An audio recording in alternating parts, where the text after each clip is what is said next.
ನಮಸ್ಕಾರ. ನೀವು ಕೇಳ್ತಾ ಇದ್ದೀರಾ ಬೆಳಗಾವಿಯ ಮೊಟ್ಟ ಮೊದಲ ರೇಡಿಯೋ ಕೇಂದ್ರ ವೇಣುಧ್ವನಿ. ಇದು 90.4 FM KLE ಕನಸು. ನಿಮ್ಮೊಂದಿಗೆ ನಾನು ಮಂಜುನಾಥ್ ಪೈ. ಸ್ನೇಹಿತರೆ, ಇದು ಆರೋಗ್ಯ ದರ್ಶನ ಕಾರ್ಯಕ್ರಮ. ಇವತ್ತಿನ ಕಾರ್ಯಕ್ರಮದ ವಿಷಯ Young stroke. It's preventive measures and importance of physiotherapy in young stroke. ಯುವ ಪಾರ್ಶ್ವವಾಯ ಕಾರಣ ಮತ್ತು ಲಕ್ಷಣಗಳು. ಈ ಒಂದು ವಿಷಯದ ಕುರಿತು ವಿವರವಾದ ಮಾಹಿತಿಯನ್ನ ಕೊಡಲಿದ್ದಾರೆ ಕಾರ್ಯಕ್ರಮದ ಅತಿಥಿ, assistant professor, department of neuro physiotherapy, KLE institute of physiotherapy, ಬೆಳಗಾವಿಯ ಡಾಕ್ಟರ್ ರಾಘವೇಂದ್ರ ಧಾರವಾಡ್ಕರ್ ಅವರು. ಕಾರ್ಯಕ್ರಮದಲ್ಲಿ ತಮಗೆ ಸ್ವಾಗತ ಹಾಗೂ ನಮಸ್ಕಾರ ಸರ್. ನಮಸ್ಕಾರ ಸರ್. ಇವತ್ತಿನ ಈ ಕಾರ್ಯಕ್ರಮದ ವಿಷಯ ಯಂಗ್ ಸ್ಟ್ರೋಕ್ ಎಂದರೇನು, ಅಲ್ಲಿಂದ ಪ್ರಾರಂಭ. ಸರ್, ನಾವು ಮುಂಚೆ ಯಂಗ್ ಸ್ಟ್ರೋಕ್ ಅನ್ನೋದಕ್ಕಿಂತ ಮುಂಚೆ ನಾವು ಅರ್ಥ ಮಾಡ್ಕೋಬೇಕು ವಾಟ್ ಈಸ್ ಸ್ಟ್ರೋಕ್. ಸ್ಟ್ರೋಕ್ ಅಂತಂದ್ರೆ ಇವಾಗ ಎಲ್ಲರಿಗೂ ಗೊತ್ತಿದೆ, there something called brain stroke. Brain stroke ಅಂದ್ರೆ ಮೆದುಳಿನ ಪಾರ್ಶ್ವವಾಯು. ಮೆದುಳಿನ ಪಾರ್ಶ್ವವಾಯು ಅಂತಂದ್ರೆ ಇದು ನಮ್ಮ ಮೆದುಳಿಗೆ ಸಪ್ಲೈ ಆಗುತ್ತಿರುವಂತ ರಕ್ತ ಬ್ಲಾಕ್ ಆಗೋದ್ರಿಂದ ಆಗುತ್ತೆ. ಅದನ್ನ ಜನರಲ್ ಆಗಿ ಹೇಳೋದಂತಂದ್ರೆ ಇದನ್ನ ಪಾರ್ಶ್ವವಾಯು ಲಕ್ವಾ ಪ್ಯಾರಲಿಸಿಸ್ ಅಂತ ಹೇಳ್ತಾರೆ. ಇದು ಆಗೋದು ಕಾಮನ್ಲಿ ಇದು ಆಗೋದು ವಯಸ್ಸಾದವ್ರು ಜನರಲ್ ಜಾಸ್ತಿ, ಅಂದ್ರೆ 65 ವರ್ಷಕ್ಕಿಂತ ಜಾಸ್ತಿ. ಇವತ್ತಿನ ತಾರೀಕಿನಲ್ಲಿ ಏನಾಗ್ತಿದೆ ಸರ್, 45 ವರ್ಷ ಆಗಿರೋ ಜನರಲ್ಲಿ ತುಂಬಾ ಕಾಮನ್ ಆಗಿ ಕಾಣಿಸ್ತಾ ಇದೆ. ಅದಕ್ಕೆ ಯಾರಿಗಾದರೂ ಈ ತರ ಪಾರ್ಶ್ವವಾಯು 45ರಿಂದ 55 ವರ್ಷಕ್ಕಿಂತ ಕಡಿಮೆ ವಯಸ್ಸಿನವರಿಗೆ ಆದ್ರೆ ಅದನ್ನ ಯಂಗ್ ಸ್ಟ್ರೋಕ್ ಅಂತ ನಾವು ಡಿಫೈನ್ ಮಾಡ್ತೀವಿ. ಸೊ ಅದಕ್ಕೆ ನಾವು ಯಂಗ್ ಸ್ಟ್ರೋಕ್ ಅಂತ ಹೇಳ್ತೀವಿ ಸರ್. ಕಾರಣ ಇದು mainly because of blood supply. ಅಂತಂದ್ರೆ ನಮ್ಮ ಮೆದುಳಿಗೆ ಬ್ಲಡ್ ಸಪ್ಲೈ ಆಗ್ತಿರೋದು ಇದು ಕಡಿಮೆ ಆಗೋದ್ರಿಂದ ಆಗ್ಬೋದು, ಅಥವಾ ನಮಗೆ ಬ್ಲಡ್ ಪ್ರೆಷರ್ ಜಾಸ್ತಿ ಆಗೋದ್ರಿಂದನೂ ಇದು ಆಗಬಹುದು. ಇವೆರಡು ಮೇನ್ ಕಾರಣ ಇದೆ. ಮತ್ತೆ ಇದು ಇವತ್ತಿನ ತಾರೀಕಿನಲ್ಲಿ ಯಂಗ್ ಜನರಲ್ಲಿ 45 ವರ್ಷಕ್ಕಿಂತ ಕಡಿಮೆ ಜನರಲ್ಲಿ ಆಗುತ್ತಿರುವ ಮೇನ್ ಕಾರಣ ಅಂತಂದ್ರೆ ಇವತ್ತಿನ ಲೈಫ್ ಸ್ಟೈಲು, ಬ್ಯಾಡ್ ಹ್ಯಾಬಿಟ್ಟು ಮತ್ತೆ ಸ್ಟ್ರೆಸ್ಫುಲ್ ಅಟ್ಮಾಸ್ಫಿಯರ್. ಇವೆಲ್ಲ ಕಾರಣದಿಂದ 45 ವರ್ಷಕ್ಕಿಂತ ಕಡಿಮೆ ಜನರಲ್ಲಿ ಏನಾಗ್ತಿಲ್ಲ ಅದನ್ನ ನಾವು ಯಂಗ್ ಸ್ಟ್ರೋಕ್ ಅಂತ ಕನ್ಸಿಡರ್ ಮಾಡ್ತೀವಿ. ಬಹಳ ಮುಖ್ಯವಾಗಿ ತಾವು ಹೇಳಿದ್ರಿ ಇದರ ಒಂದು ಹಿಡನ್ ಲಕ್ಷಣಗಳು, ಅಂದ್ರೆ ಇದರ ಗುಪ್ತ ಲಕ್ಷಣಗಳು ಯಾವುವು, ಅದ್ರ ಬಗ್ಗೆ ಸ್ವಲ್ಪ ತಿಳಿಸಬಹುದಾ? ಗುಪ್ತ ಲಕ್ಷಣಗಳು ಅನ್ನೋದಕ್ಕಿಂತ ಮುಂಚೆ ನಾನು ಏನು ಹೇಳ್ತೀನಿ ಸರ್, ಇವಾಗ ಹ್ಯೂಮನ್ ಲೈಫ್ ಪ್ರೆಡಿಕ್ಷನ್ ಹೇಗಾಗಿದೆ ಅಂತಂದ್ರೆ 35 ವರ್ಷ ಆದ ನಂತರ ಸಾಕಷ್ಟು ಜನರಿಗೆ ಹೈಪರ್ ಟೆನ್ಷನ್ ಇರುತ್ತೆ, ಅದು ಗೊತ್ತಾಗೋದಿಲ್ಲ. ಹೈಪರ್ ಟೆನ್ಷನ್ ಅನ್ನೋದೇನಿದೆ ಅಲ್ಲ ಸರ್, ನಾವು ಅನ್ಲೆಸ್ ಅಂಟಿಲ್ ಅದ್ರದಿಂದ ನಮ್ಗೆ ಏನೋ ಸಿಂಪ್ಟಮ್ಸ್ ಕಾಣೋವರೆಗೆ ನಾವು ಹೋಗಿ ಅದನ್ನು ಟೆಸ್ಟ್ ಮಾಡೋದಿಲ್ಲ. ಸೊ ಅದನ್ನು ಅದು most of the time hypertension ಬಂದರೆ, ಡಯಾಬಿಟಿಸ್ ಬಂದರೆ, ಯಂಗ್ ಜನರಲ್ಲಿ ಬಂದರೆ ಅದು ಸಿಂಪ್ಟಮ್ಸ್ ತೋರಿಸೋದಿಲ್ಲ.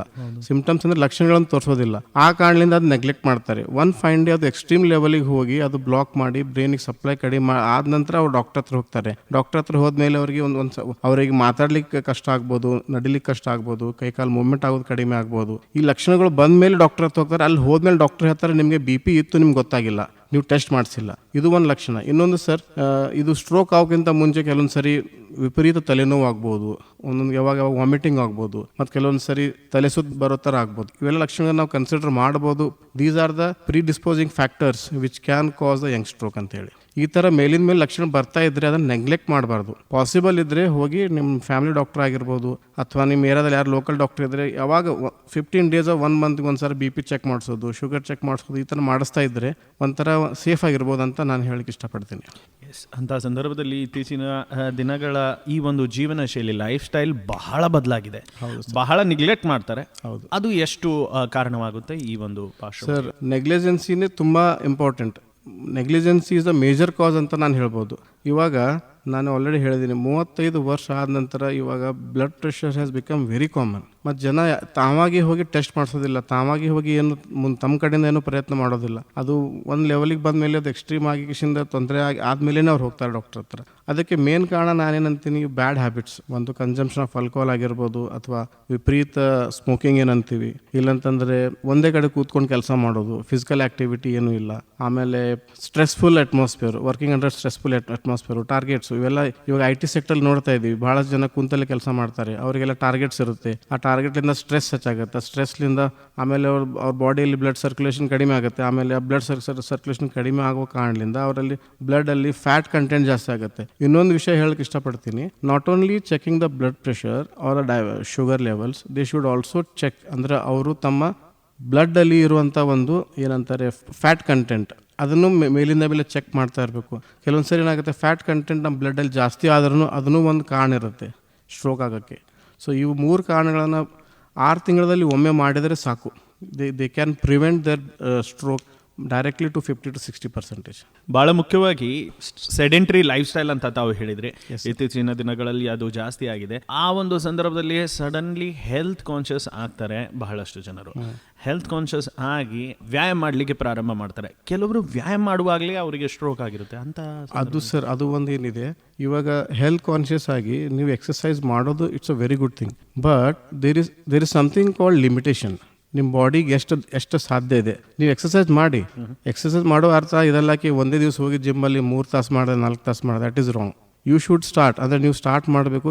ಒಂದು 1 ವಾರ ಇವತ್ತು ಸ್ಟಾರ್ಟ್ ಮಾಡಿದರೆ ಬರೋ 1 ವಾರದಲ್ಲಿ ಡೈಲಿ ಒಂದು ಮುಂಜಾನೆ 10 ನಿಮಿಷ 15 ನಿಮಿಷ ಸಿಂಪಲ್ ಸ್ಟಾರ್ಟ್ ಮಾಡೋದು ವಾಕಿಂಗ್ಲಿಂದ, ಆಮೇಲೆ ಬ್ರಿಸ್ಕ್ ವಾಕಿಂಗ್. ಈ ಥರ ಎಕ್ಸಸೈಸ್ ಟ್ರೈನಿಂಗ್ ಏನಿದೆ ಅಲ್ಲ, ಇದನ್ನು ಸ್ಲೋಲಿ ಗ್ರ್ಯಾಜುವಲ್ ಇನ್ಕ್ರೀಸ್ ಮಾಡಬೇಕು. ಅದರಿಂದ ಏನಾಗುತ್ತೆ, ನಿಮ್ಮ ಹಾರ್ಟು, ನಿಮ್ಮ cardiovascular system, neurovascular system, brain, everything will get adapted. ಅಂದರೆ ನರರೋಗ ಸಿಸ್ಟಮ್ ಏನಿದೆಯಲ್ಲ, ಅದು ನರವ್ಯೂಹ ಸಿಸ್ಟಮ್ ಏನಂತೀವಿ, ಹೃದಯ ರೋಗ ಸಿಸ್ಟಮ್ ಇದೆಯಲ್ಲ, ಅದೆಲ್ಲ ಒಂದಕ್ಕೊಂದು ಕೋಆರ್ಡಿನೇಟ್ ಆಗಿ ಅದು ಒಂದು ಸೆಟಪ್ ಆದಮೇಲೆ ಸ್ಲೋಲಿ ನೀವು ಇಂಟೆನ್ಸಿಟಿ ಹೆಚ್ಚು ಮಾಡಬೇಕು. ಆಮೇಲೆ ಇನ್ನೊಂದು ಮುಖ್ಯ ವಿಷಯ ಸರ್, ನಾನು ಭಾಳಷ್ಟು ಸರಿ ನೋಡಿದ್ದೀನಿ, ಭಾಳಷ್ಟು ಜನ ಇವಾಗ ಫಿಲ್ಮ್ ಸ್ಟಾರ್ ಆಗಲಿ, ಒಳ್ಳೆ ಜನ ಅಂದರೆ they are very fit, but suddenly ಜಿಮ್ಮಲ್ಲಿ ಇದುವಾಗಿ ದೇ ಡಯಟ್ ಮೆನಿ ವಿಷಯ ಆಗ್ತಾ ಇದೆ. ಅದಕ್ಕೆ ಒಂದು ನೀವು ಎಕ್ಸಸೈಸ್ ಮಾಡಬೇಕಾದ್ರೆ ದ ಎಕ್ಸಸೈಸ್ ಏನು ನೀವು ಮಾಡ್ತಾ ಇದ್ರಲ್ಲ, ಅದನ್ನು ಒಂದು ಸೂಪರ್ವಿಷನಲ್ಲಿ, ಇವಾಗ ಟ್ರೈನ್ಡ್ ಪ್ರೊಫೆಷ್ನಲ್ ಟ್ರೈನರ್ ಇರ್ತಾರೆ, ಅವ್ರ ಹತ್ರ ಹೋಗಿ ನೀವು ಎಕ್ಸಸೈಸ್ ಮಾಡಿದರೆ ಇಟ್ಸ್ ವೆಲ್ ಆ್ಯಂಡ್ ಗುಡ್. ಅದರಿಂದ ಏನಾಗುತ್ತೆ, ನಿಮ್ಗೆ ಯಾವುದೇ ಥರದ ತೊಂದರೆಗಳು ಬರೋದಿಲ್ಲ.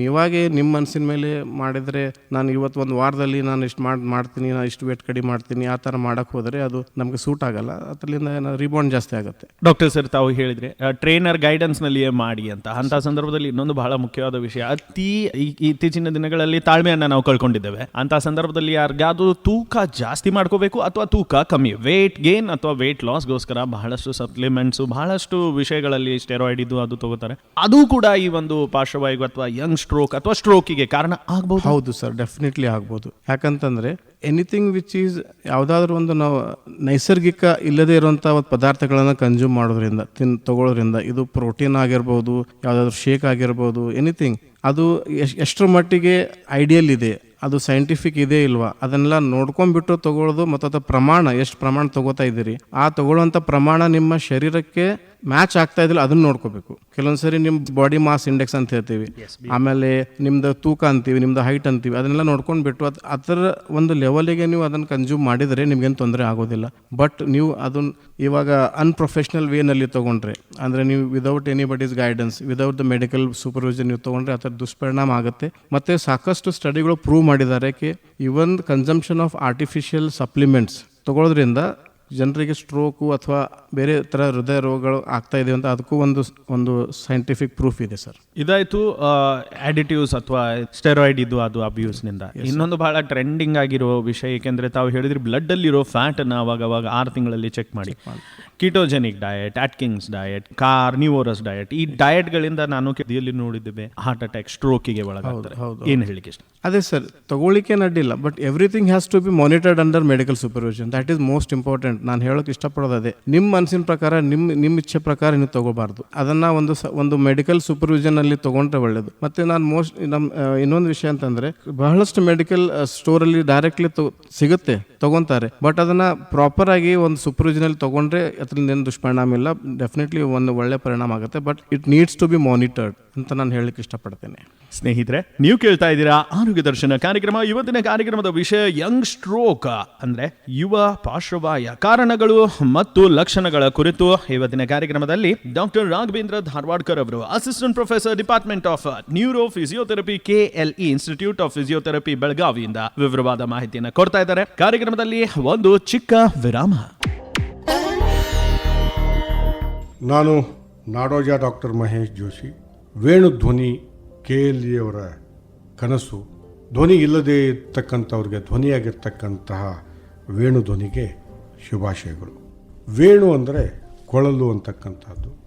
ಕೊಳಲು ಸಂಸ್ಕೃತಿಯ ಪ್ರತೀಕ. ಇದು ಕೃಷ್ಣನ ಕೈಯಲ್ಲಿರ್ತಕ್ಕಂಥದ್ದು, ಆಧ್ಯಾತ್ಮದ ಪ್ರತೀಕ ಇದು. ಹಾಗಾಗಿ ಇಲ್ಲಿ ಬರ್ತಕ್ಕಂತಹ ಧ್ವನಿ ಮಂಗಳವಾಗಿರ್ತಕ್ಕಂತಹ ಧ್ವನಿ, ಮಧುರವಾಗಿರ್ತಕ್ಕಂತಹ ಧ್ವನಿ. ಹಾಗಾಗಿ ನಮ್ಮ ಕಾರ್ಯಕ್ರಮ ಮಧುರ ಮಧುರವಿ ಮಂಜುಳಗಾನ ಇದೆಯಲ್ಲ, ಇದು ಮಧುರ ಮಧುರವಿ ಮಂಗಳಗಾನ. ಈ ವೇಣು ಧ್ವನಿ ಮಂಗಳ ಧ್ವನಿ. ಇದಕ್ಕೆ ಮಹೇಶ್ ಜೋಶಿ ಹಾಗೆ ಸಮಸ್ತ ಕನ್ನಡಿಗರ ಪರವಾಗಿ ಶುಭಾಶಯಗಳು. ರೇಡಿಯೋ ನನ್ನ ಬಾಲ್ಯ ಜೀವನದ ಅವಿಭಾಜ್ಯ ಅಂಗ. ನಾನು ಧಾರವಾಡದಲ್ಲಿದ್ದೆ. ಆಕಾಶವಾಣಿ ಧಾರವಾಡ ಅಂತಂದಾಗ ನನಗೆ ಇವತ್ತುವರೆಗೂ ಸಹಿತ ಬಾಲ್ಯ ನೆನಪುಗಳು ಬರ್ತದೆ. ಅಲ್ಲಿ ಚಿಕ್ಕ ಮಕ್ಕಳಿಗೋಸ್ಕರವಾಗಿ, ಅದರಲ್ಲೂ ಸಹಿತ ಶಾಲೆಯಲ್ಲಿ ಓದ್ತಕ್ಕಂಥ ಮಕ್ಕಳಿಗೋಸ್ಕರವಾಗಿ ಗಿಳಿಬಿಂಡು ಅನ್ನುವಂಥ ಕಾರ್ಯಕ್ರಮ ಮಾಡ್ತಾಯಿದ್ದರು. ಆ ಕಾರ್ಯಕ್ರಮವನ್ನು ನಾನು ಯಾವಾಗ ಆಗ್ತಾ ಕೇಳ್ತಾ ಇದ್ದೆ. ಇಬ್ಬರು ಕ್ಯಾರೆಕ್ಟರ್ಸ್, ಅಕ್ಕಮ್ಮ ಮತ್ತು ಸಣ್ಣಕ್ಕ ಅಂತಕ್ಕಂಥ, ಭಾಳ ನಮ್ಮ ಮನಸ್ಸಿನ ಮೇಲೆ ಬಿಟ್ಟಿರ್ತಕ್ಕಂಥದ್ದು. ನನಗೆ ಜ್ಞಾಪಕ ಇದೆ, ನಮ್ಮ ಆಕಾಶವಾಣಿಯವರು ನಮ್ಮ ಶಾಲೆಯಲ್ಲಿ ಒಂದು ನಾಟಕ ಮಾಡಬೇಕು ಅಂಥೇಳಿ ಕಳಿಸಿದರು. ಅದು ಎಳ್ಳು ಹಬ್ಬದ ದಿನಕ್ಕೋಸ್ಕರವಾಗಿ, ಅಂದರೆ ಮಕರ ಸಂಕ್ರಾಂತಿಗೋಸ್ಕರ.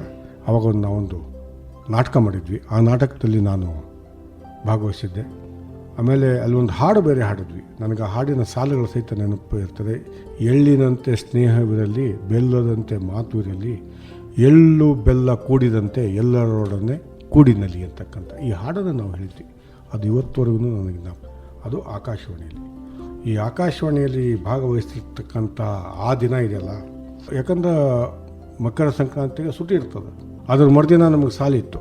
ಸಾಲಿ ಹೋದಾಗ ನಾವೆಲ್ಲ ಹೀರೋ ಆಗಿಬಿಟ್ಟಿದ್ವಿ. ಆ ಒಂದು ದಿನ ನನಗೆ ಭಾಳ ಅಚ್ಚಳಿದೇ ಇರ್ತಕ್ಕಂಥ ನೆನಪು. ಬೆಳಗಾವಿಗೆ KLE ಸೊಸೈಟಿಗೆ ಬಂದಿದ್ದೀನಿ. ತಾವು ಹೇಳಿದ್ರಿ, ಧ್ವನಿ ಇಲ್ಲದೇ ಇರ್ತಕ್ಕಂಥವ್ರಿಗೆ ಧ್ವನಿ ಆಗಿರ್ತಕ್ಕಂಥದ್ದು KLE ಸೊಸೈಟಿ ಅಂತ. ನಾನು ಇವತ್ತು KLE ಸೊಸೈಟಿಯ ಇಲ್ಲಿರ್ತಕ್ಕಂತಹ ಕಟ್ಟಡಗಳನ್ನು ನೋಡಿದೆ. ಕಟ್ಟಡಗಳ ಜೊತೆಗೆ ಹಿಂದೆ ಇರ್ತಕ್ಕಂಥ ಪರಿಶ್ರಮವನ್ನು ಸಹಿತ ನಾನು ಅರ್ಥ ಮಾಡಿಕೊಂಡೆ. KLE ಸೊಸೈಟಿಯನ್ನು ಇಷ್ಟರ ಮಟ್ಟಿಗೆ ತಂದಂತಹ ಪ್ರಭಾಕರ್ ಕೋರೆ ಅವರನ್ನು ನಾವು ಎಷ್ಟು ಶ್ಲಾಘಿಸಿದ್ರು ಅದು ಕಡಿಮೆನೇ. ಒಂದು ಸಂಸ್ಥೆಯನ್ನು ಕಟ್ಟಬೇಕಾದ್ರೆ ಎಷ್ಟು ಕಷ್ಟ ಇರ್ತದೆ. ಇದು ಒಂದು ಸಂಸ್ಥೆ ಅಲ್ಲ, ಇದೊಂದು ಸಾಮಂತ ಇದ್ದಂಗೆ ಅಂತ.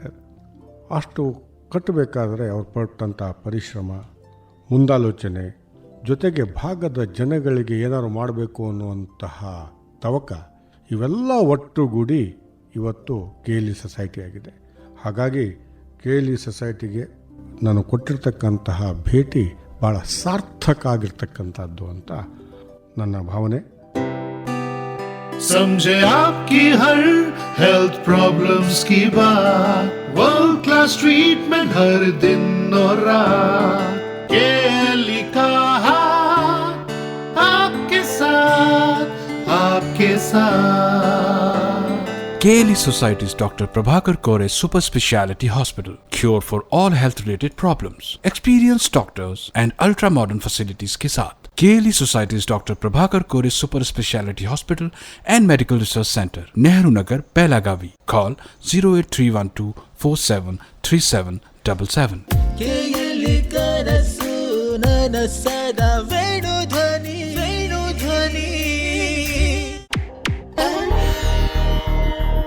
ವಿರಾಮದ ನಂತರ ತಮ್ಮೆಲ್ಲರಿಗೂ ಸ್ವಾಗತ. ಸ್ನೇಹಿತರೆ, ನೀವು ಕೇಳ್ತಾ ಇದ್ದೀರಾ ಆರೋಗ್ಯ ದರ್ಶನ ಕಾರ್ಯಕ್ರಮ.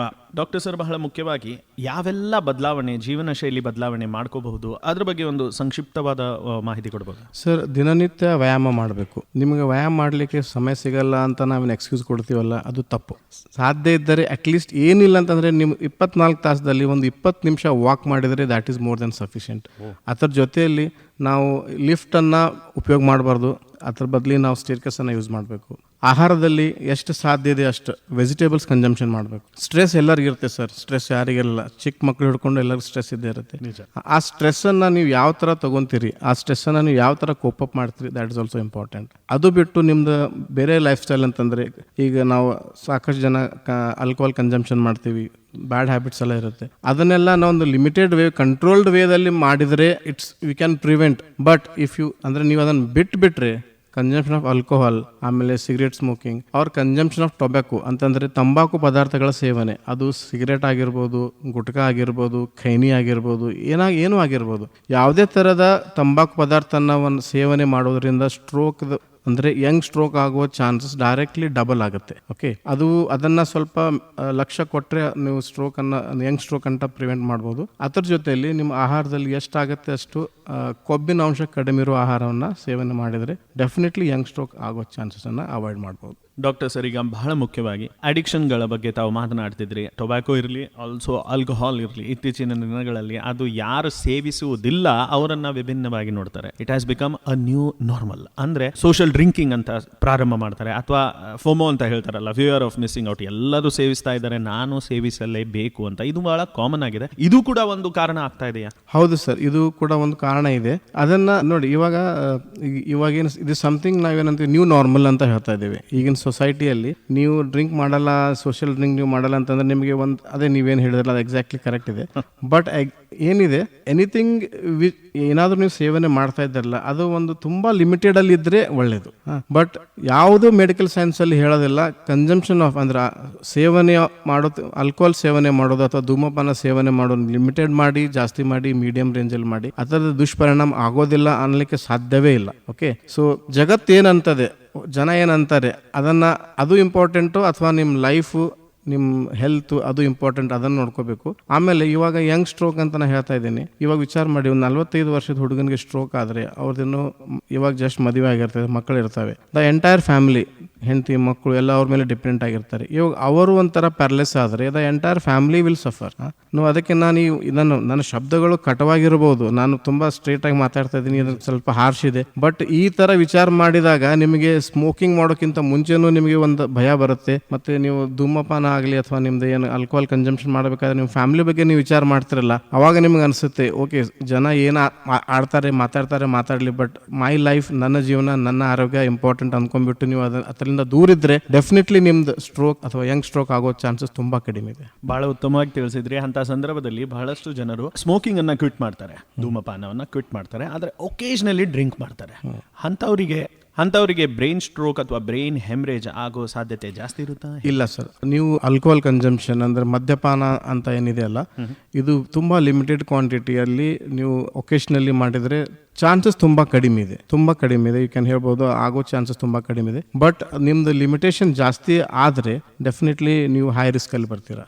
So it is for some extent it is acceptable. ಏನಾಗುತ್ತೆ, ಸೊ ನಾವು ಕೆಲವೊಂದ್ಸರಿ ಅಂತೀವಿ some level it is acceptance ಅಂತ ಹೇಳ್ತೀವಿ, ಅದೇನಾಗುತ್ತೆ ಅಭ್ಯಾಸ ಆಗಿಬಿಡ್ತದೆ, ಕಂಪ್ಲೀಟ್ ಫ್ರೀಡಮ್ ಸಿಕ್ಕಂಗೆ ಆಗ್ತದೆ, ಅದು ಅಭ್ಯಾಸ ಆದಂಗೆ ಆಗ್ತದೆ. ಆಮೇಲೆ ಅದಕ್ಕೆ ನಾವು ಹೇಳೋದು ಅವಾಯ್ಡ್ ಮಾಡಿ ಅಂತ, that is the best option. ಬಹಳ ಉತ್ತಮವಾಗಿ ತಿಳಿಸಿದ್ರಿ. ಅಂತ ಸಂದರ್ಭದಲ್ಲಿ ಡಯಟ್ ಆಯ್ತು, ಆಹಾರ ಆಯ್ತು, ಆಲ್ಕೋಹಾಲ್, ಟೊಬ್ಯಾಕೋನು ಆಯ್ತು, ಇನ್ನೊಂದು ಬಹಳ ಮುಖ್ಯವಾದ ವಿಷಯ ಸ್ಟ್ರೆಸ್, ಚಿಂತೆ, ಅದ್ರ ಬಗ್ಗೆ ತಿಳಿಸಿ ಸರ್. ನಾನು ಮುಂಚೆನೇ ಹೇಳಿದ್ದೀನಿ, ಚಿಂತೆ ಎಲ್ಲರಿಗೂ ಇರುತ್ತೆ. ಹುಟ್ಟಿರೋ ಮಕ್ಕಳದಿಂದ ವಯಸ್ಸಾದವ್ರವರೆಗೆ ಒಂದಿಲ್ಲ ಒಂಥರ ಸ್ಟ್ರೆಸ್ ಇದ್ದೇ ಇರುತ್ತೆ. ಅದಕ್ಕೆ ಸ್ಟ್ರೆಸ್ ಇದೆ ಅಂದ್ಕೊಂಡ್ಬಿಟ್ಟು ನಾವು ಎಲ್ಲ ನಮ್ಮ ತಲೆ ಮೇಲೆ ಏನೋ ಆಕಾಶ ಬಿದ್ದೋರ್ ಥರ ಮಾಡೋದ್ರೊಳಗೆ ಅರ್ಥ ಇಲ್ಲ. ಸ್ಟ್ರೆಸ್ ಇದೆ ಅಂತಂದ್ರೆ ಒಂದು, ನೀವು ಯಾರ ಜೊತೆ ಮಾತಾಡ್ಬೋದು ನಿಮ್ಮ ಸ್ಟ್ರೆಸ್ ತೊಗೊಂಡು. ಅದು ನಿಮ್ಮ ವೈಫ್ ಆಗಿರ್ಬೋದು, ನಿಮ್ಮ ಹಸ್ಬೆಂಡ್ ಆಗಿರ್ಬೋದು, ನಿಮ್ಮ ಪೇರೆಂಟ್ಸ್ ಆಗಿರ್ಬೋದು, ಅಥವಾ ನಿಮ್ಮ ಕಲೀಗ್ಸ್ ಆಗಿರ್ಬೋದು.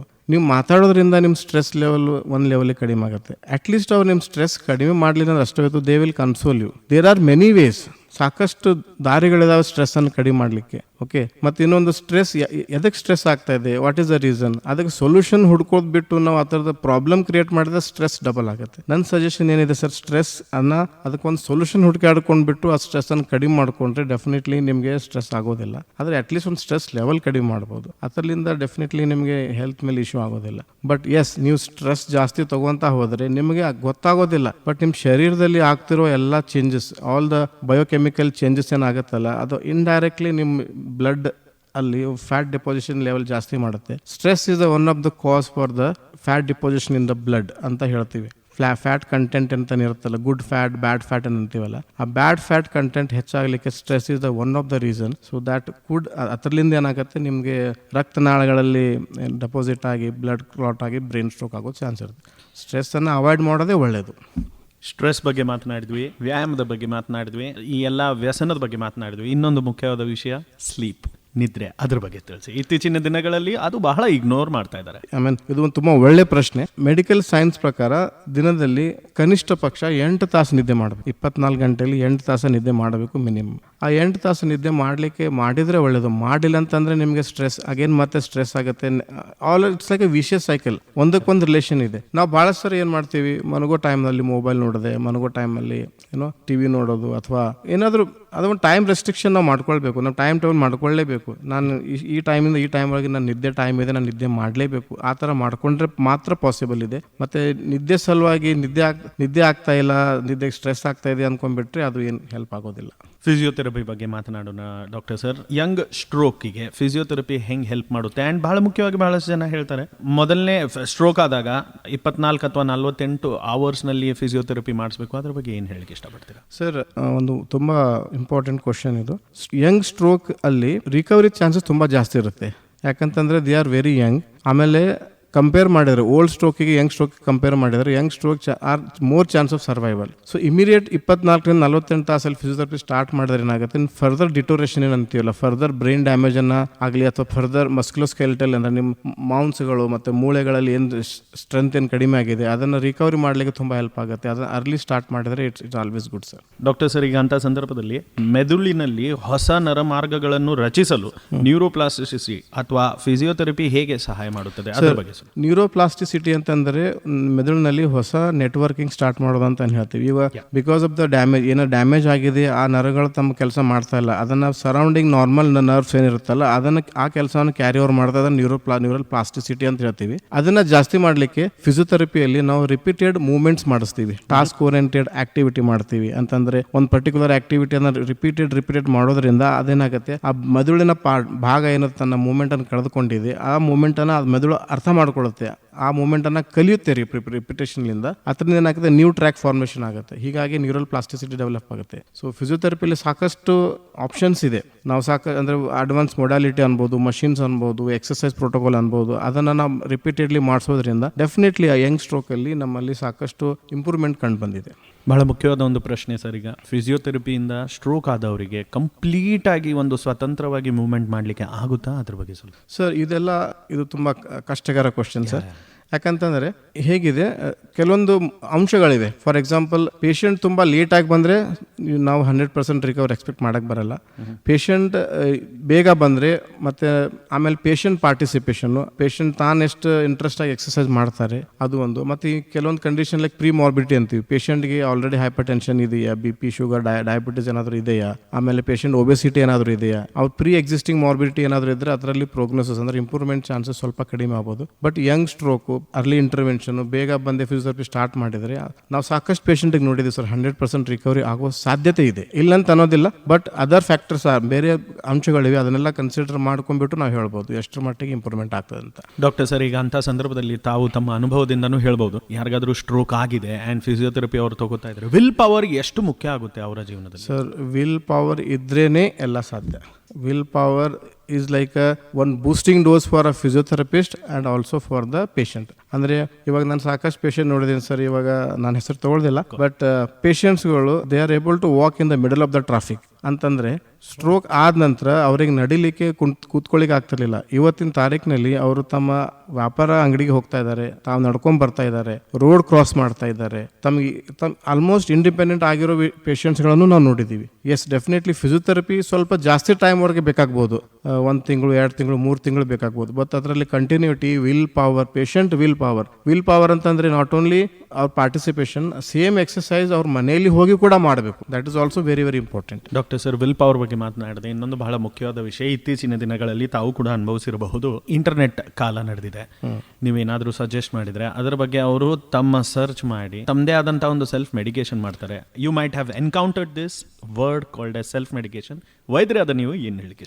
ಸರ್, ಸೆಲ್ಫ್ ಮೆಡಿಕೇಶನ್ ನಾನು ಅಡ್ವೈಸ್ ಮಾಡೋದಿಲ್ಲ ಸರ್. ಏನಾಗುತ್ತೆ, ಅದು ಇವಾಗ ನೋಡಿ, ಫಿಸಿಯೋಥೆರಪಿಯಲ್ಲಿ ನಾವು ಸುಮಾರು 6-6.5 ವರ್ಷ ಅಭ್ಯಾಸ ಮಾಡಿ ನಾವು ನಮ್ಮದು ಒಂದು ಎಜುಕೇಷನ್ ಅಂತಿದೆ, ಸೈಂಟಿಫಿಕ್ ವೇಯಲ್ಲಿ ನಾವು ಕಲ್ತಿರೋದು. ಅದನ್ನು ನೀವು 10 ನಿಮಿಷದಲ್ಲಿ ಯಾವುದೋ ಒಂದು ವಿಡಿಯೋ ನೋಡ್ಕೊಂಡ್ಬಿಟ್ಟು ನೀವು ನಾನು ಫಿಸಿಯೋಥೆರಪಿಸ್ಟ್ ಆಗ್ತೀನಿ, ಆ ಥರ ಎಕ್ಸಸೈಸ್ ಮಾಡ್ತೀನಿ ಅಂತಂದರೆ ಅದು ಏನು ಯೂಸ್ ಆಗಲ್ಲ. ಅದೇ ಥರ ನೀವು ಯೂಸ್ ಮಾಡಿ, ಟೆಕ್ನಾಲಜಿ ಯೂಸ್ ಮಾಡಿ, ಎದಕ್ಕೆ ಯೂಸ್ ಮಾಡಬೇಕು, ಯಾವ ಒಳ್ಳೆ ಫಿಸಿಯೋಥೆರಪಿಸ್ಟ್ ಎಲ್ಲಿದ್ದಾನೆ ನೋಡಲಿಕ್ಕೆ, ಒಳ್ಳೆ ಹಾಸ್ಪಿಟಲ್ ಎಲ್ಲಿದೆ ನೋಡಲಿಕ್ಕೆ ನೀವು ಟೆಕ್ನಾಲಜಿ ಮತ್ತು ಯೂಟ್ಯೂಬ್ ಯೂಸ್ ಮಾಡ್ಬೋದು. ಬಟ್ ಯೂಟ್ಯೂಬು ಅಥವಾ ಸೋಷಿಯಲ್ ಮೀಡಿಯಾ ನೋಡ್ಕೊಂಡ್ಬಿಟ್ಟು ನೀವು ಫಿಸಿಯೋಥೆರಪಿ ಮನೇಲಿ ಮಾಡ್ತೀನಿ ಅಂತಂದರೆ ನಾನು ಅದಕ್ಕೆ ಅಡ್ವೈಸ್ ಮಾಡೋದು ಮಾಡೋದಿಲ್ಲ, ಅದು ಏನೂ ಹೆಲ್ಪ್ ಆಗೋದಿಲ್ಲ sir. Because scientifically professional, qualified and well educated, well experienced physiotherapist ಇದ್ರೇ ನಿಮಗೆ ಅದು ಒಂದು ರಿಸಲ್ಟ್ ಬರುತ್ತೆ. ಅದು ಬಿಟ್ಟು ಯಾವುದೋ ಸೋಷಿಯಲ್ ಮೀಡಿಯಾದಲ್ಲಿ ನೋಡ್ಕೊಂಡ್ಬಿಟ್ಟು ಮಾಡಿದ್ರೆ ಏನೂ ಹೆಲ್ಪ್ ಆಗೋದಿಲ್ಲ ಸರ್. ಸೋಷಿಯಲ್ ಮೀಡಿಯಾ ಅಥವಾ ಇದನ್ನ ನೋಡಿ ಅದನ್ನ ಪಾಲಿಸಿ ಅವರಿಗೆ ಹಾನಿ ಮಾಡ್ಕೊಂಡವ್ರು ತಮ್ಮ ಕಡೆ ಬಂದಿದ್ದಾರೆ, ಅದ್ರ ಬಗ್ಗೆ ಸ್ವಲ್ಪ ಅದು ಥರ ಆಗಿದೆ ಸರ್. ಕೆಲವೊಂದು ಪೇಷಂಟ್ಸ್ಗಳು ನಾವು ಈಗ ನಮ್ಮದು ಟೆಕ್ನಿಕ್ ಇರುತ್ತೆ, ಆ ಟೆಕ್ನಿಕ್ ಮಾಡೋಕ್ಕೆ ಅದೊಂದು ಫಿಕ್ಸ್ ಟೈಮ್ ಅಂತ ಇರುತ್ತೆ.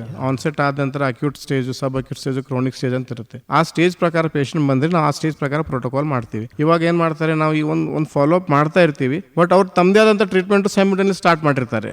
ಒಂದು ಗ್ರೂಪ್ ಈ ಥರ, ಇನ್ನೊಂದು ಗ್ರೂಪ್ ಏನಂತಂದರೆ ನಮ್ಮ ಕಡೆ ಬರದೆ, ನೀವೇನು ಹೇಳಿದ್ರಲ್ಲ, ನಮ್ಮ ಕಡೆ ಬರದೆ ಮತ್ತೊಂದು ಕಡೆ ಹೋಗಿ ಆಗಿರೋ ಕಂಡೀಷನ್ನ ಮತ್ತಷ್ಟು ಕೆಡಿಸ್ಕೊಂಡ್ಬಿಟ್ಟು ನಮ್ಮ ಹತ್ರ ಬರ್ತಾರೆ, ನಮಗೆ ಹೇಳ್ತಾರೆ ಸರ್ ಇದು ಸರಿ ಮಾಡಿಕೊಡಿ. ಸೊ ಆ ಥರ ಕೇಸಸ್ ನೋಡಿದ್ದೀವಿ. ಬಟ್ ಅದು ಸೈಂಟಿಫಿಕಲಿ ಅದು ತುಂಬ ಕಷ್ಟ ಆಗುತ್ತೆ ಇಂಪ್ರೂವ್ಮೆಂಟ್ ಆಗಲಿಕ್ಕೆ. ಇದರಿಂದ ಏನಾಗುತ್ತೆ, ಪೇಷಂಟ್ ಮತ್ತು ಪೇಷಂಟ್ ಪಾರ್ಟಿಗೆ ಹಾನಿ ಆಗುತ್ತೆ ಹೊರತು ಉಪಯೋಗ ಏನಾಗೋದಿಲ್ಲ. ಈ ಪ್ರಶ್ನೆ ಕೇಳೋ ಉದ್ದೇಶನೇ ಅದಿತ್ತು, ಏಕೆಂದರೆ ಎಲ್ಲರಿಗೂ ಯಾರು ಈ ಒಂದು ವಿಷಯದಿಂದ ಹೋಗ್ತಾ ಇರ್ತಾರೆ ಅವರಿಗೆ ಸಮಾಧಾನ ಇರುವುದಿಲ್ಲ. ಎಸ್ಪೆಷಲಿ ಇತ್ತೀಚಿನ ದಿನಗಳಲ್ಲಿ ಸ್ಟ್ರೋಕ್ ಆದವರಿಗೆ ಅಂತಲ್ಲ, ಬೇರೆಯವರಿಗೂ, ನಾರ್ಮಲ್ ಜನರಿಗೂ ತಾಳ್ಮೆ ಅನ್ನೋದಿರುತ್ತೆ. ಹೌದೌದು. ಇವ್ರ ಕಡೆ ಒಂದು ಕೇಳಿದ್ರೆ ಇನ್ನು ಯಾರಾದ್ರೂ ವೈದ್ಯರು ಈಗ ನಿಮ್ಮ ಕಡೆ ಚಿಕಿತ್ಸೆಗೋಸ್ಕರ ಬಂದರೆ ಅವ್ರಿಗೆ ನೀವು ಮೊದಲು ವ್ಯಾಯಾಮ ಹೇಳುವಾಗ ಅವರಿಗೆ ಏನಾದರೂ ದೀರ್ಘಕಾಲ ಇದನ್ನ ಮಾಡಿ ಅಂದ್ರೆ ಅವರಿಗೆ ಆ ಸಮಯ ತಕ್ಷಣ ಬೇಕು. ಸೊ ಆ ಗ್ಯಾಪ್ ನಲ್ಲಿ ಅವರು ಸೆಲ್ಫ್ ಮೆಡಿಕೇಶನ್ ಮಾಡಲಿಕ್ಕೆ ಪ್ರಾರಂಭ ಮಾಡ್ತಾರೆ. ಆಸ್ಪತ್ರೆ ಬಗ್ಗೆ ತಾವು ಹೇಳಿದ್ರಿ, KLE ಇನ್ಸ್ಟಿಟ್ಯೂಟ್ ಆಫ್ ಫಿಸಿಯೋಥೆರಪಿ ಬೆಳಗಾವಿಯಲ್ಲಿ with respect to these young stroke ಯಾವೆಲ್ಲ state of the art infrastructure technologies ಇದೆ, ಅದ್ರ ಬಗ್ಗೆ ಸ್ವಲ್ಪ. ಸರ್, ನಮ್ಮದು 25 ವರ್ಷ ಹಳೆ ಕಾಲೇಜ್ ಮತ್ತು ಡಿಪಾರ್ಟ್ಮೆಂಟ್ ಇದೆ sir. KLE institute one of the best institute, one of the best neuro physiotherapy rehabilitation setup ನಾವು ನಡೆಸ್ತಾ ಇದ್ದೀವಿ. ನಾನು ಹೇಳ್ಬೋದು, ಉತ್ತರ ಕರ್ನಾಟಕದಲ್ಲಿ ನಮ್ಮಷ್ಟು ಒಳ್ಳೆ ಫೆಸಿಲಿಟಿ ಫಿಸಿಯೋಥೆರಪಿ ಆಸ್ಪೆಕ್ಟ್ ಎಲ್ಲೂ ಇಲ್ಲ. ಅದು ಒಂದೇ ವಿಷಯ. ಎರಡನೇ ವಿಷಯ, ನಮ್ಮ ಹತ್ರ ಎಲ್ಲ advance modality, for example hydrotherapy ಅನ್ಬೋದು, ಸ್ವಿಮ್ಮಿಂಗ್ ಪೂಲ್ ಅಂತ, ಅಂದ್ರೆ ನೀರಿನ ಮೇಲೆ ಮಾಡುವಂತ ವ್ಯಾಯಾಮಗಳು ಬಹಳ ಜನರಿಗೆ ಗೊತ್ತಿಲ್ಲ. ನೀರನ್ನು ಸಹ ನಾವು ಒಂದು ಮೋಡ್ ಆಫ್ ಎಕ್ಸಸೈಸ್ ಅಂತ ಯೂಸ್ ಮಾಡಲಿಕ್ಕೆ ಇದೆ ಅಂತ, ಆ ಪ್ರೊವಿಷನ್ ಇದೆ ಅಂತ ಯಾರಿಗೂ ಗೊತ್ತಿಲ್ಲ. ನಮ್ಮ ಹತ್ರ temperature controlled hydrotherapy swimming pool, ಅಂದ್ರೆ ಆ ಸ್ವಿಮ್ಮಿಂಗ್ ಪೂಲಲ್ಲಿ ಇರುವಂಥ ನೀರನ್ನು ನಾವು temperature, patient body temperature match ಮಾಡಿ, ಪೇಷಂಟ್ಗೆ ಕೋಲ್ಡು ಆಗಬಾರ್ದು, ಹೀಟು ಆಗಬಾರ್ದು, ಆ ಥರ. ಯಾಕಂತಂದರೆ ಬಾಡಿ ಟೆಂಪರೇಚರ್ ಮೇಲೆ ಟ್ರೀಟ್ಮೆಂಟ್ ಇರುತ್ತೆ, ಅದನ್ನು ನಾವು ರೆಗ್ಯುಲೇಟ್ ಮಾಡಿ ಪೇಷಂಟನ್ನು ಅದು ಸ್ವಿಮ್ಮಿಂಗ್ ಪೂಲಲ್ಲಿ ಇಮರ್ಸ್ ಮಾಡಿ ಸಾಕಷ್ಟು ಎಕ್ಸಸೈಸ್ ಎಲ್ಲ ಮಾಡಿಸ್ಬಿಟ್ಟು ನಾವು ಒಳ್ಳೆ ರೀತಿಯಿಂದ ರಿಸಲ್ಟ್ ತಂದ್ಕೊಂಡಿದ್ದೀವಿ. That is one thing. ಅದು ಬಿಟ್ಟು ಬಾಡಿ ವೇಟ್ ಸಪೋರ್ಟ್ ಟ್ರೆಡ್ಮಿಲ್ ಅಂತ ಇದೆ, ಆಮೇಲೆ ವರ್ಚುವಲ್ ರಿಯಾಲಿಟಿ ಅಂತ ಇದೆ, ಹೈಡ್ರೋಥೆರಪಿ, ಗೇಟ್ ರಿಹ್ಯಾಬಿಲಿಟೇಷನ್. ನಮ್ಮ ಹತ್ರ ಗೇಟ್ ರಿಹ್ಯಾಬಿಲಿಟೇಷನ್ ಅನ್ನೋ ಒಂದು ಲ್ಯಾಬ್ ಇದೆ ಸರ್. ಅದರಲ್ಲಿ ನೀವು ನಡಿಬೇಕಾದ್ರೆ ನಿಮ್ಗೆ ಯಾವ ಥರ ನಿಮ್ದು ನಡೆಯುವ ಶೈಲಿ ಅಂತೀವಲ್ಲ, ವಾಕಿಂಗ್ ಸ್ಟೈಲ್, ಅದರಲ್ಲಿ ಯಾವ ಮಸಲ್ ವೀಕ್ ಇದೆ, ಯಾವ ಮಸಲ್ ಸ್ಟ್ರಾಂಗ್ ಇದೆ, ಯಾವ ಜಾಯಿಂಟಲ್ಲಿ ಎಷ್ಟು ರೇಂಜ್ ಮೂವ್ಮೆಂಟ್ ಬರ್ತಾ ಇದೆ, ಯಾವ ಜಾಯಿಂಟಲ್ಲಿ ಯಾವ ಮೂವ್ಮೆಂಟ್ ಕಡಿಮೆ ಆಗ್ತಾ ಇದೆ, ಎಲ್ಲಾನು ತೋರಿಸ್ಕೊಡ್ತೇವೆ. ಆ ಥರ ಗೇಟ್ ರಿಹ್ಯಾಬ್ ಇದೆ, ವರ್ಚುವಲ್ ರಿಯಾಲಿಟಿ ಇದೆ, ಇದೆಲ್ಲ ಸಾಕಷ್ಟು ಅಡ್ವಾನ್ಸ್ ಮೊಡಾಲಿಟಿ ಇದೆ ನಮ್ಮ ಹತ್ರ. Functional electrical stimulation, transcranial direct current stimulation, ಈ ಥರ ಸಾಕಷ್ಟು ನಮ್ಮ ಹತ್ರ ಅಡ್ವಾನ್ಸ್ ಮೊಡಾಲಿಟಿ, ಅಡ್ವಾನ್ಸ್ ಇಕ್ವಿಪ್ಮೆಂಟ್ ಎಲ್ಲ ಇರೋದ್ರಿಂದ ನಾವು ಪೇಷಂಟ್ಸ್ಗಳಿಗೆ ಒಳ್ಳೆಯ ಟ್ರೀಟ್ಮೆಂಟನ್ನು ಕೊಡಬಹುದು ಅಂತ ನಾವು ಅನ್ಕೊಂಡಿದ್ದೀವಿ. ಮತ್ತು ಸಾಕಷ್ಟು ಪೇಷಂಟ್ ಮೇಲೆ ನಮಗೆ ಒಳ್ಳೆ ರಿಸಲ್ಟ್ ಕೂಡ ಬಂದಿದೆ ಸರ್. ಡಾಕ್ಟರ್ ಸರ್, ಅಂಥ ಸಂದರ್ಭದಲ್ಲಿ ಈಗ ತಾವು ಡಿಪಾರ್ಟ್ಮೆಂಟ್ ಆಫ್ ನ್ಯೂರೋ ಫಿಸಿಯೋಥೆರಪಿ ಅಂತ ಇನ್ನೆಷ್ಟೆಲ್ಲ ವಿಭಾಗ ಇದೆ with respect to physiotherapy? Sir, ನಮ್ಮ ಹತ್ರ ಸುಮಾರು 10 ರಿಂದ 12 ಡಿಪಾರ್ಟ್ಮೆಂಟ್ಗಳಿದೆ. ಅದು ಪಿಡಿಯಾಟ್ರಿಕ್ಸ್ ಆಗಿರ್ಬೋದು, ಪಿಡಿಯಾಟ್ರಿಕ್ ಫಿಸಿಯೋಥೆರಪಿ, ನ್ಯೂರೋಲಾಜಿ ಫಿಸಿಯೋಥೆರಪಿ, ಆಮೇಲೆ geriatric physiotherapy, sports medicine rehabilitation, geriatric, ಆಮೇಲೆ ಬಯೋಮೆಕ್ಯಾನಿಕ್ಸ್, ಆರ್ಥೋಪೆಡಿಕ್ ಮ್ಯಾನುವಲ್ ಥೆರಪಿ, ಆಮೇಲೆ ಆರ್ಥೋಪೆಡಿಕ್ ಕಂಡೀಷನ್ಸ್, ಈ ಥರ ಸುಮಾರು 10 ಡಿಪಾರ್ಟ್ಮೆಂಟ್ಗಳಿದೆ. ಎಲ್ಲ ಡಿಪಾರ್ಟ್ಮೆಂಟ್ಗಳಲ್ಲಿ ನಮ್ಮ ಹತ್ರ well qualified and well experienced physiotherapist ಇದ್ದಾರೆ. ಸೊ ನಾವು ಪ್ರತಿ ಡಿಪಾರ್ಟ್ಮೆಂಟಲ್ಲಿ ಸಪ್ರೇಟ್ ಟ್ರೈನಿಂಗ್ ಸೆಷನ್ ಆಗುತ್ತೆ. ಸೊ ಅದರ ಪ್ರಕಾರ ನಾವು ಪೇಷಂಟನ್ನು ಟ್ರೀಟ್ ಮಾಡ್ತೀವಿ. ಸ್ನೇಹಿತರೆ, ಇದಾಗಿತ್ತು ಆರೋಗ್ಯ ದರ್ಶನ ಕಾರ್ಯಕ್ರಮ. ಇವತ್ತಿನ ಕಾರ್ಯಕ್ರಮದ ವಿಷಯ ಯಂಗ್ ಸ್ಟ್ರೋಕ್, ಯುವ ಪಾರ್ಶ್ವವಾಯು, ಕಾರಣಗಳು ಮತ್ತು ಲಕ್ಷಣಗಳು. ಈ ಒಂದು ವಿಷಯದ ಕುರಿತು ವಿವರವಾದ ಮಾಹಿತಿ ಕೊಟ್ಟರು ಕಾರ್ಯಕ್ರಮದ ಅತಿಥಿ, KLE ಇನ್ಸ್ಟಿಟ್ಯೂಟ್ ಆಫ್ ಫಿಸಿಯೋಥೆರಪಿ ಬೆಳಗಾವಿಯ assistant professor, department of neuro physiotherapy, doctor Raghavendra Dharwadkar ಅವರು. ಕಾರ್ಯಕ್ರಮದಲ್ಲಿ ಕೊನೆ ಹಂತಕ್ಕೆ ನಾವು ಬಂದಿದ್ದೇವೆ. ಅಂತ ಸಂದರ್ಭದಲ್ಲಿ ನಮ್ಮ ಕೇಳುಗರಿಗೆ ಏನ್ ಹೇಳಿಕ್ಕೆ ಇಷ್ಟಪಡ್ತೀರಾ ಕೊನೆಯದಾಗಿ? ಸರ್, ನಾನು ಹೇಳೋದಿಷ್ಟೇ, ನೀವು 35 ವರ್ಷ ಆದವ್ರು ಯಾರಿದ್ದೀರಲ್ಲ, ನೀವು ರೂಟೀನ್ ಆಗಿ ನೀವು ಡಾಕ್ಟರ್ ಹತ್ರ ಹೋಗ್ತಾ ಇರಿ. ನಿಮ್ಮದು ಒಂದು ಬ್ಲಡ್ ಟೆಸ್ಟು ಭಾಳ ಖರ್ಚು ಬರೋದಿಲ್ಲ sir. It's not that expensive. ನೀವು ಏನೋ ಒಂದು 1,000-2,000, ಒಂದು 3 ರಿಂದ 6 ತಿಂಗಳಿಗೆ 1,000-2,000 ರೂಪಾಯಿ ಖರ್ಚು ಮಾಡಿದರೆ ನೀವು ಸ್ಟ್ರೋಕನ್ನು ಪ್ರಿವೆಂಟ್ ಮಾಡ್ಬೋದು ಅಂತ ನಾನು ಅನ್ಕೋತೀನಿ. ಫಾರ್ ಎಕ್ಸಾಂಪಲ್, ಒಂದು ಡಾಕ್ಟರ್ ಹತ್ರ ಹೋಗಿ ಸಿಂಪಲ್ ಒಂದು ಬ್ಲಡ್ ಪ್ರೆಷರ್ ಮಾನಿಟರಿಂಗ್, ಒಂದು ECG, ಆಮೇಲೆ ನಿಮ್ದು ರೆಗ್ಯುಲರ್ ಶುಗರ್, ಫಾಸ್ಟಿಂಗು, HbA1c, ಆಮೇಲೆ ಊಟಕ್ಕಿಂತ ಮುಂಚೆ, ಊಟ ಆದ ನಂತರ ಶುಗರ್ ಲೆವೆಲ್ ಎಕ್ಸಾಮಿನೇಷನ್. ಅದು ಬಿಟ್ಟು ನಿಮ್ದು ಲಿವರ್ ಫಂಕ್ಷನ್ ಟೆಸ್ಟ್, LFT ಅಂತ ಏನಂತೀವಿ, ಅದನ್ನೊಂದು. ಆಮೇಲೆ ಇನ್ನೊಂದು ನಿಮ್ದು ಬ್ಲಡ್ ಅನಾಲಿಸಿಸ್, ನಿಮ್ಮ ರಕ್ತದ ರಕ್ತದಲ್ಲಿ ಏನು ಕೊಬ್ಬಿನ ಅಂಶ ಎಷ್ಟಿದೆಯಲ್ಲ, ಇವು 3-4 ಇನ್ವೆಸ್ಟಿಗೇಷನ್ ನೀವು 6 ತಿಂಗಳಿಗೊಮ್ಮೆ 1 ವರ್ಷಕ್ಕೊಮ್ಮೆ ಮಾಡ್ತಾ ಇದ್ರೆ ನಿಮ್ಮ ಬಾಡಿ ಸ್ಟೇಟಸ್ ಏನಿದೆ ಅಂತ ನಿಮಗೆ ಗೊತ್ತಾಗುತ್ತೆ. ಅದ್ರ ಪ್ರಕಾರ ನೀವು ನಿಮ್ಮ ಬಾಡಿಯನ್ನು ಮಾಡಿಫೈ ಮಾಡ್ಬೋದು, ಆ ಥರ ನೀವು ಕಂಟ್ರೋಲ್ ಮಾಡ್ಬೋದು. ಇದರಿಂದ ನೀವು ಸ್ಟ್ರೋಕನ್ನು ಪ್ರಿವೆಂಟ್ ಮಾಡ್ಬೋದು ಅಂತ ನಾನು ಅನ್ಕೋತೀನಿ ಸರ್. ಬಹಳ ಉತ್ತಮವಾಗಿ ತಿಳಿಸಿದ್ರಿ. ಕಾರ್ಯಕ್ರಮದಲ್ಲಿ ತಮ್ಮ ಬಹುಮೂಲ್ಯ ಸಮಯ, ವಿವರವಾದ ಮಾಹಿತಿ ಕೊಟ್ಟಿದ್ದಕ್ಕೆ ಧನ್ಯವಾದ ಹಾಗೂ ನಮಸ್ಕಾರ ಸರ್. ನಮಸ್ಕಾರ ಸರ್.